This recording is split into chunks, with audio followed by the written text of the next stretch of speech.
No Huygens principal. अब ये क्या कहता है, ध्यान दीजिएगा। देखो ये प्रिंसिपल बड़ा ही सिंपल है। कहता है कि जो भी सोर्स ऑफ लाइट आपके पास है, आप कंसीडर कीजिए किसी भी सोर्स ऑफ लाइट को, ठीक है। ये सोर्स ऑफ लाइट क्या करता है, ये इमिट करता है वेव्स को। क्या इमिट करता है, वेव्स को, ठीक है। It is a source of disturbance, ठीक है। ये जो सोर्स ऑफ लाइट है ना, ये क्या है, सोर्स ऑफ डिस्टर्बेंस। यहां से डिस्टर्बेंस निकलती है, वेव निकलती है, ठीक है। और मीडियम के जो पार्टिकल्स है ना, वो क्या होते हैं, वाइब्रेट होते हैं, ठीक है। मीडियम के जो पार्टिकल्स हैं वो वाइब्रेट होते हैं, ठीक है। So as per Huygens principle, every source of light, जो भी सोर्स ऑफ लाइट है वो एक सोर्स ऑफ डिस्टर्बेंस है। That is the source of disturbance. Means this source emits waves due to which the particles of the medium are disturbed. The particles of the medium are disturbed. और जब particles जो है medium के disturb होते हैं, they start vibrating. They start what, vibrating. वो तो हमें पता है, दे स्टार्ट वाइब्रेटिंग, ठीक है कि नहीं। ऑल द पार्टिकल्स, जितने भी पार्टिकल्स हैं, all the particles which are equidistant from wave source, वो पार्टिकल्स जो इस वेव सोर्स से इक्वल डिस्टेंस पर हैं, सारे पार्टिकल्स जो इस वेव सोर्स से क्या है, इक्वल डिस्टेंस पर है। मान लीजिए ये वाला particle, it is at the distance से for example r from this source. इसी डिस्टेंस r पर आप एक और पार्टिकल कंसिडर कर लेंगे, एक और पार्टिकल, एक और पार्टिकल, एक और पार्टिकल, एक और पार्टिकल, इस तरह से एक और, one more and one more, ठीक है। All the particles which are equidistant from the source, which are equidistant from the source, vibrate with same phase, vibrate in same phase, vibrate in same phase, ठीक है। वो सारे particles जो source से equidistant है, वो सारे वाइब्रेट करेंगे एक ही फेज में। मतलब they will go up and they will come down simultaneously, okay, एक साथ, ठीक। उनका फेज एक जैसा होगा, ठीक है। All the particles which are equidistant from the source will be vibrating in same phase, ठीक है कि नहीं। तो हम क्या कर सकते हैं, वो सारे पार्टिकल्स एक सरफेस के ऊपर हो सकते हैं। मतलब we can draw a surface by connecting those points, okay, and the surface obtained is called as a wave front. It is called as wave front. So अगर मैं पूछूं व्हाट इज वेव फ्रंट, आप कहेंगे sir it is the locus, it is the locus, locus या फिर geometrical जो है structure, ठीक है।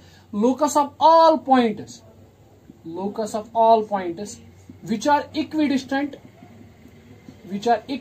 from source, which are equidistant from source, vibrating in same phase, ठीक है, vibrating in same phase, ठीक। what you need to do, आपको करना क्या है, आपको सोर्स के आसपास में उन सारे पॉइंट्स को लोकेट करना है जो एक ही फेज में वाइब्रेट करते हैं, ठीक है। उन सब को कनेक्ट करके एक सरफेस ड्रॉ करनी है, उसी सरफेस को वेव फ्रंट कहेंगे, ठीक है। नाउ दिस सरफेस, इस टाइम पे ये सरफेस स्फेरिकल है, ठीक है। नेसेसरी नहीं है कि ये सरफेस स्फेरिकल हो, ये किसी और शेप में भी हो सकती है, ठीक है। से फॉर एग्जांपल यहां पर कोई सोर्स ऑफ लाइट है और आपने क्या किया, आपने उन सारे पार्टिकल्स को कंसीडर कर लिया जो एक ही फेज में वाइब्रेट करते हैं और सोर्स से इक्विडिस्टेंट है। से फॉर एग्जांपल इस तरह से ये सारे पार्टिकल्स हैं जो एक ही फेज में है और एक ही फेज में होने के साथ साथ क्या करते हैं, they just vibrate in a single phase, ठीक है। इक्विडिस्टेंट भी है और सिंगल फेज में वाइब्रेट भी करते हैं, एक ही फेज में वाइब्रेट करते हैं। तो you can draw all these points, connecting all these points you can draw a surface, ठीक है कि नहीं। And this surface is then called as, इस सरफेस को क्या बोलेंगे हम लोग, इसको हम लोग बोलेंगे वेव फ्रंट, WF, ठीक है। तो सारे पॉइंट सोर्सेस, सारे पॉइंट्स जो एक ही फेज में वाइब्रेट करते हैं, connect them, there will be a geometrical pattern, geometrical surface, and that geometrical surface is called as a wave front, ठीक है कि नहीं। तो as per Huygens principle, every source of light is a source of disturbance. ये disturbance create करता है और उस डिस्टर्बेंस से क्या होता है, मीडियम के पार्टिकल्स वाइब्रेट करते हैं, ठीक है। और जो पार्टिकल्स एक ही फेज में वाइब्रेट करते हैं, they form A wave front, they form A wave front. चलिए ठीक है, अब यहां तक तो हम आ गए कि अगर हमारे पास कोई सोर्स ऑफ लाइट यहां पे है तो चलिए मान लीजिए बेटा ये एक वेव फ्रंट है, okay, this is wave front. Actually it is fully spherical in character, है ना, लेकिन मैं चूंकि आधा ही ले रहा हूं, ठीक है, क्योंकि मुझे आगे वाली मोशन को स्टडी करना है, ठीक है। अब समझिएगा, अब इसका सेकंड पोस्टुलेट क्या कहता है, वो ये कहता है कि जो भी पॉइंट इस स्फेरिकल वेव फ्रंट या इस वेव फ्रंट पे आएगा, इसको प्राइमरी वेव फ्रंट बोलेंगे, ठीक है, पहला वाला वेव फ्रंट जो बनता है, ठीक है। जो भी पॉइंट इस वेव फ्रंट पर आएगा, जो भी point, because there will be some particle which will be vibrating, है ना, जो भी पॉइंट आएगा वो एक्ट करेगा as a new source of disturbance. वो खुद भी एक्ट करेगा as a source of disturbance. वो खुद भी एक्ट करेगा क्या, as a source of disturbance. तो क्या कर सकते हैं, जितने भी पार्टिकल्स, ठीक है, इस पार्टिकल से, इस प्राइमरी वेव फ्रंट पर जो पार्टिकल है उससे इक्विडिस्टेंट होंगे और वाइब्रेट करेंगे एक ही फेज में, ठीक है, आप उनको कनेक्ट करके एक नया वेव फ्रंट कंस्ट्रक्ट कर सकते हो। am I right? ठीक है, इस तरह से जो दूसरा पार्टिकल है जो वेव फ्रंट पर है वो भी सोर्स ऑफ डिस्टर्बेंस होगा और उसकी मदद से आप एक और वेव फ्रंट कनेक्ट बना सकते हो, ठीक है। Similarly other wave front, similarly other wave front, similarly other wave front, similarly other, ठीक है। तो मतलब जो भी पार्टिकल वाइब्रेट करता है, जो भी पार्टिकल्स वाइब्रेट करते हैं in the same phase, they lie on a surface called as wave front. अब वो सारे पॉइंट्स जो किसी वेव फ्रंट पर हैं वो एक्ट करते हैं as a new source of disturbance, वो भी डिस्टर्बेंसेस क्रिएट करते हैं, समझिए बात। और जितने भी पार्टिकल्स उन पॉइंट से इक्विडिस्टेंट होंगे, वाइब्रेट करते होंगे एक ही फेज में, हम बना सकते हैं उनका भी एक वेव फ्रंट। क्या बना सकते हैं, उनका भी वेव फ्रंट, ठीक है कि नहीं, है ना। तो ये तो प्राइमरी वेव फ्रंट था ना, पहला वाला वेव फ्रंट।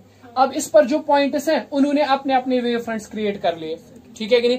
फिर क्या कहते हैं, हाइगन कहते हैं आप उन सारे को टेंजेंट डालो, जो सेकेंडरी वेव फ्रंट बनती है, सेकेंडरी वेव फ्रंट बनते हैं, उनको टेंजेंट डालो इस तरह से, ठीक है, ड्रॉ देम टेंजेंट, ठीक है।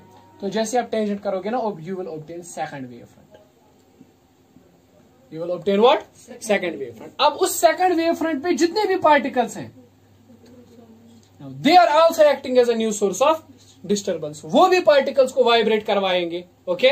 और जो भी पार्टिकल्स उन पॉइंट से इक्विडिस्टेंट होंगे वो वेव फ्रंट बनाएंगे, तो नया वेव फ्रंट बनेगा, नए नए वेव फ्रंट्स बनेंगे, ठीक है। Now draw the tangent, you will obtain third wave front, okay. और उस वेव फ्रंट पर जितने भी पार्टिकल्स होंगे they will also create a source of disturbance, और इस तरह से ये डिस्टर्बेंसेस चलती चलती जाएंगी, ठीक है कि नहीं, है ना, ठीक। सो अगर हम इसको क्रैक्स कंक्लूजन निकालें तो ये है कि every source of light acts as a centre of disturbance, ठीक है, जहां से डिस्टर्बेंस निकलती है। All the particles vibrating in the same phase lie on a surface called as wave front, ठीक है, primary wave front. Every point on the primary wave front acts as a new source of disturbance, ठीक है, और वो अपने wave fronts create करता है, ठीक है। तो उन वेव फ्रंट्स के एनवलप पर टेंजेंट ड्रॉ लेंगे तो सेकंड वेव फ्रंट मिलेगा, ठीक है। और उसके बाद वो पॉइंट जो सेकंड वेव फ्रंट पे होंगे they also act as a source of disturbance, तो वो थर्ड वेव फ्रंट क्रिएट करेंगे, उसके बाद fourth, fifth, dash dash dash and the process will go on, okay. In this pattern, in this way the light travels, okay, इस तरह से light travel करती है, ठीक है। सो एज पर हाइगन the light travels in the form of wave fronts, okay, light travels in the form of wave fronts, ठीक है कि नहीं, है ना। तो इस थियरी के हिसाब से मीडियम का होना एसेंशियल बन जाता है। There should be a medium through which the light can travel. अगर मीडियम नहीं होगा तो ये वेव फ्रंट्स नहीं बनेंगे, राइट। इसीलिए हाइगन ने इंट्रोड्यूस किया था एक कॉन्सेप्ट ल्यूमिनिफेरस ईथर। उन्होंने कहा था एक्चुअल में जो स्पेस आपको वैक्यूम दिखती है वो वैक्यूम नहीं होती है, वहां पर होती है ईथर, ठीक है, ल्यूमिनिफेरस ईथर, ओके। ओके, समझिएगा इस बात को। चलिए ठीक है बेटा, let me draw a clean diagram for this disturbances, okay. अगर यहाँ पे कोई सोर्स ऑफ लाइट है, अच्छे से समझिएगा, ये सोर्स ऑफ लाइट है, तो मान लीजिए these are the particles which are vibrating in same phase. ये वो पार्टिकल्स हैं इस वेव फ्रंट पर, वो सारे पार्टिकल्स हैं जो वाइब्रेट करते हैं एक ही फेज पर, okay. These are the particles which are vibrating on the same phase. तो ये क्या है बेटा, this is called as a primary wave front, okay. अब इस प्राइमरी वेव फ्रंट पर जितने भी पॉइंट्स हैं they are acting as a, okay, new source of disturbances. They will create what, they will create a new wave front, okay. This is the new, ये wave front मान लीजिए, मैं पूरा spherical बना रहा हूं, ठीक है, समझाने के लिए पूरा स्फेरिकल में बना रहा हूं, okay. What is this, this is the wave front formed due to this particle, okay, this is the wave front formed due to this particle. Draw the tangent, okay। तो इस वेव फ्रंट वो सब पे वो सारे particles होंगे जो एक ही फेज में वाइब्रेट करते हैं, तो this will be what, secondary wave front, और we can say second wave front, this is secondary wave front, okay. And the light will continuously travel on like this way, light will travel on, okay।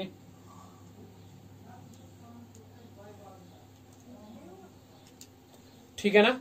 So the light will continuously travel on. Is that clear? समझ आ रही है बात? ठीक है. तो ये wave front है. अब ये वेव फ्रंट जो है ना, वेव फ्रंट इस यहां पे आप कह सकते हैं स्फेरिकल. स्फेरिकल, ठीक है कि नहीं, है ना. एक्चुअल में जो वेव फ्रंट की शेप होती है ना, वेव फ्रंट शेप वो डिपेंड करती है किस चीज पे? Depends on shape of source. ठीक है, वो डिपेंड करती है सोर्स के शेप पर. ठीक है कि नहीं. से if the source is point source, the wave front will be spherical. Okay, right. If light source is in the form of a rod, जैसे वो एलईडी रॉड होती है, ठीक है, उसके आसपास में जो वेव फ्रंट बनेगा दैट विल बी सिलेंड्रिकल. ठीक है, cylindrical wave front. Okay, right. लेकिन यहां पे देखो, अगर यहां पे कोई सोर्स है पॉइंट सोर्स, तो इससे जो वेव फ्रंट्स बनेंगे वो क्या बनेंगे? Spherical. The process will go on. Okay, और इनका स्फेरिकल मतलब इस स्फीयर की रेडियस बढ़ती जाएगी, दूर दूर जाएंगे तो इस तरह से स्फीयर्स आपको मिलेंगे, है ना. पूरे हैं असल में, मैं आधा ही बना रहा हूं. ठीक है. And if you are at a very far distance from the source, अगर आप सोर्स से बहुत दूर हैं, ठीक है, तो जो वेव फ्रंट आपको मिलेगा ना, वो मिलेगा आपको in the form of plane wave, है ना. ठीक, plane, planar surface. Okay, in the form of a plane. So that wave front is called as plane wave front. ठीक है. It is obtained when we are far from the source. तो spherical wave front जो होते हैं, they appear to be what? Planar. They appear to be planar, and those are called as what? Planar wave fronts. Okay. So shape of wave front actually depends on what? The source shape. Okay, shape of the source, right? So इस तरह से conclusion है कि अगर आपके पास यहाँ पे कोई पॉइंट सोर्स होगा इस तरह से, दिस इज अ सोर्स, से फॉर एग्जांपल हम यहाँ पर देख रहे हैं, यहाँ. चलिए मुझे बताइए डिस्टेंस कितनी होगी? अगर velocity of the light v है और टाइम लगता है t, तो डिस्टेंस होगी ना वेलोसिटी इनटू टाइम vt. इसी टाइम पर आप देख लीजिए इतनी ही डिस्टेंस कवर करेगा लाइट यहाँ से, तो vt. तो this will be the particle जहां पर लाइट पहुंची होगी. इतने ही डिस्टेंस कवर करके यहाँ पर आपको एक और पार्टिकल मिलेगा. ठीक है, इतनी ही डिस्टेंस कवर करके आपको यहाँ पर एक और पार्टिकल मिल जाएगा. ठीक है, सेम टू सेम डिस्टेंस में कवर करके आपको यहाँ पे एक और पार्टिकल मिलेगा, same to same distance. So all these points are equidistant from the point source. Okay, all these points are equidistant. Now अगर आप इन सारे पॉइंट्स को चेक करोगे, you will see that these points are vibrating in phase. Okay, so इन सबको मिलाकर आप एक सरफेस बना सकते हो, and that surface will be termed as spherical wave front. Okay, this is the surface. अभी पूरा नहीं बना लेकिन ये surface है. It is called as spherical wave front. SWF, spherical wave front. Okay, is that clear? Similar. अगर आपके पास एक रॉड है, पॉइंट सोर्स है, या एक सिलिट है, रॉड है या सिलिट है, ठीक है. अब इसकी इक्विडिस्टेंस पर देख लीजिए. सपोज आप यहाँ पे देख रहे हो, दिस इज द पॉइंट. मान लीजिए लाइट को ट्रेवल करने में vt डिस्टेंस लगता है. वहां से भी आप पॉइंट देख सकते हो vt डिस्टेंस पर, यहां से भी देख सकते हो vt डिस्टेंस पर, यहां से भी देख सकते हो vt डिस्टेंस पर, यहां से भी. ठीक है, सिमिलरली यहां से भी, इस पॉइंट से. ठीक है, तो जितने भी पॉइंट्स मिलेंगे जॉइन देम, जितने भी पॉइंट्स मिलेंगे join them, you will get a surface which is cylindrical. So it is CWF, cylindrical wave front. Okay, अगर अब आप स्फेरिकल वेव फ्रंट, अगर आप पॉइंट सोर्स से बहुत दूर जाओगे तो you will obtain a wave front which is planar in character, like this. ठीक है, ये लाइट है, ठीक है, it is travelling like this is PWF, planar wave front. Okay, अब सोचो अगर लाइट किसी जगह पे आके कन्वर्ज हो रही है, मतलब बहुत सारी लाइट है और वो लाइट रेज एक जगह पे आके कन्वर्ज हो रही है. ठीक है, like this way. This is the light rays which are getting converging at a single point. They are coming from many sources or some from other point and converging at this point. Okay, so यहाँ पर जो wave fronts होंगे इस तरह से होंगे. You will say sir पहले तो यहाँ पे एक बड़ा सा वेव फ्रंट था, उसके बाद उस वेव फ्रंट का साइज छोटा हो गया और छोटा हो गया और छोटा हो गया और छोटा हो गया और उसके बाद यहाँ पे इस पॉइंट के अंदर चला गया. ठीक है कि नहीं, है ना. So these type of wave fronts are called as convergent wave fronts. Okay, they are called as convergent wave fronts. Say for example कोई सोर्स लाइट इमिट करता है तो वो ऐसे करता है इमिट, डाइवर्ज हो रही है लाइट. ठीक है, सो क्या होगा, पहले वेव फ्रंट का साइज छोटा, फिर उसके बाद बड़ा, फिर उसके बाद बड़ा, फिर उसके बाद बड़ा. ठीक है कि नहीं. So this type of wave front is called as right, it's called as divergent wavefront. ठीक है, so okay, these are the various things about the wavefronts. Okay, अब इस कॉन्सेप्ट की एक लिमिटेशन है, एक बैक ड्रा है. ठीक है, जो लिमिटेशन मतलब actually we can't just neglect that limitation. अगर ये सोर्स ऑफ लाइट है ना, चलिए मैं मान लेता हूं कि यहां पर पहला वेवफ्रंट बना, primary wavefront. Okay, these are the points which are vibrating in the same phase. Okay, this is primary wavefront. क्या है बेटा ये? This is primary wavefront. ठीक है, अब हाइगन प्रिंसिपल क्या कहता है कि every point on this primary wavefront acts as a source of disturbance, है ना. हर कोई पॉइंट जो इस प्राइमरी वेवफ्रंट पर है वो एक्ट करेगा as a source of disturbance. ठीक है, तो अगर ये सोर्स ऑफ डिस्टर्बेंस है, इस तरह से वेवफ्रंट्स क्रिएट होंगे, है ना, इस तरह से, है ना. ठीक है बेटा, अब अगर आपको सेकेंडरी वेवफ्रंट चाहिए तो करना क्या है?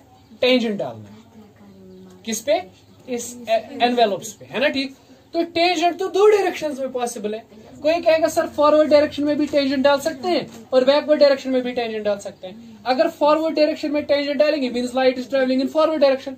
अगर बैकवर्ड डायरेक्शन में टेंजेंट डालेंगे means light is travelling in backward direction, है ना. ठीक, क्योंकि ये जो सोर्स पॉइंट होगा ना, पॉइंट ऑफ डिस्टर्बेंस होगा, it will create disturbances in forward as well as in backward direction, है ना. अरे भाई, किसी जगह पर सोर्स ऑफ लाइट रखोगे तो वो सोर्स ऑफ लाइट थोड़ी ना आगे की डायरेक्शन में ही लाइट इमिट करेगा. ठीक है, वो पीछे की डायरेक्शन में भी इमिट कर सकता है. Say for example take the example of bulb, it's a spherical source, है ना, तो वो इमिट करता है ना लाइट को in all directions. So there will be actually two wave fronts. First of all secondary wave front in forward direction. Let me write it, secondary wavefront in forward direction, and this will be the secondary wavefront in backward direction. Okay, backward direction. Is that clear? है ना. ठीक, लेकिन हाइगन principal कहता है ये जो backward direction का wavefront होता है इसको कंसिडर नहीं करना है. ठीक है, क्योंकि जब भी हम एज्यूम करते हैं वो assume that light travels in forward direction. Okay, हम बैकवर्ड मोशन को कंसिडर नहीं करते हैं. ठीक है, अब सवाल ये बनता है कि इस वेव फ्रंट को, सेकेंडरी वेव फ्रंट को जो बैकवर्ड डायरेक्शन में, इसको मैं नेग्लेक्ट कैसे करूं? कोई एक्सप्लेनेशन तो होनी चाहिए ना. ठीक है, एक्सप्लेनेशन है. जो ये सेकेंडरी वेव फ्रंट्स होते हैं ना, सेकेंडरी वेव फ्रंट्स, इनका एम्पलीट्यूड और इंटेंसिटी डायरेक्टली प्रोपोर्शनल डिपेंड करता है 1 + cos थीटा पर. किस पे? 1 + cos थीटा पर. थीटा इज द एंगल जो डिपिक्ट करता है whether the light is travelling in forward direction और बैकवर्ड डायरेक्शन, है ना. देख लीजिए, फॉर बैकवर्ड वेव फ्रंट्स, जरा बैकवर्ड डायरेक्शन के लिए बताइए. Direction, what is the theta? 180. Backward direction के लिए 180 है ना. लाइट तो आगे जा रही है लेकिन आप बैकवर्ड मोशन को कंसिडर कर रहे हो. ठीक है, तो 180. सो देयरफॉर ये क्या हो गया? ये factor, it will be 1 + cos of 180. It will be 1 plus this is -1, है ना. एंड देन इज मीन्स की दैट कि जो बैकवर्ड डायरेक्शन में वेव फ्रंट जाएगा उसका एम्पलीट्यूड और इसकी इंटेंसिटी कितनी होगी? 0 होगी. ठीक है, so by introducing this it is called as oblique factor, oblique factor या ओब्लिक फैक्टर. ठीक है, तो इस ओब्लिक फैक्टर की मदद से हम ये एक्सप्लेन कर सकते हैं कि हम बैकवर्ड फ्रंट को कंसिडर क्यों नहीं करते हैं. व्हाई ओनली फॉरवर्ड फ्रंट, है ना. ठीक, समझ आ रही है बात? देखो बेटा, ये मैथमेटिकली तो पॉसिबल है, आपने एक्सप्लेनेशन दे दी, लेकिन प्रैक्टिकल सोर्स ऑफ लाइट जो होता है, रियल सोर्स ऑफ लाइट, वो आगे वाली डायरेक्शन और पीछे वाली डायरेक्शन, दोनों ही डायरेक्शंस में लाइट को इमिट करता है. ठीक है, सो प्रैक्टिकली इस कॉन्सेप्ट को एक्सेप्ट करना मुश्किल है. मुश्किल क्या, नामुमकिन है. ठीक है कि नहीं. आप कभी भी बैकवर्ड डायरेक्शन ऑफ लाइट को, बैकवर्ड मोशन ऑफ लाइट को, बैकवर्ड प्रोपोगेशन ऑफ लाइट को नेग्लेक्ट नहीं कर सकते. ठीक है कि नहीं. लेकिन हम क्या करेंगे, जब भी हम हाइगन्स प्रिंसिपल को स्टडी करेंगे, we will always consider only front wave fronts which are traveling in forward direction, not the wave fronts which are traveling in backward direction. क्योंकि as per Heisenberg's as per Huygens principle simple कहता है कि जो भी intensity secondary wave front की होगी that will be proportional to 1 + cos theta, है ना. और बैकवर्ड्स के लिए थीटा 180 है, तो बैकवर्ड्स की इंटेंसिटी और एम्पलीट्यूड 0 है. So we will never take them into consideration. Okay, this is all about what? Huygens principle. Okay, ठीक है. तो लाइट हमेशा ट्रेवल करती है in the form of wave fronts. Okay, this was the crux of what? हाइगन principle. Okay.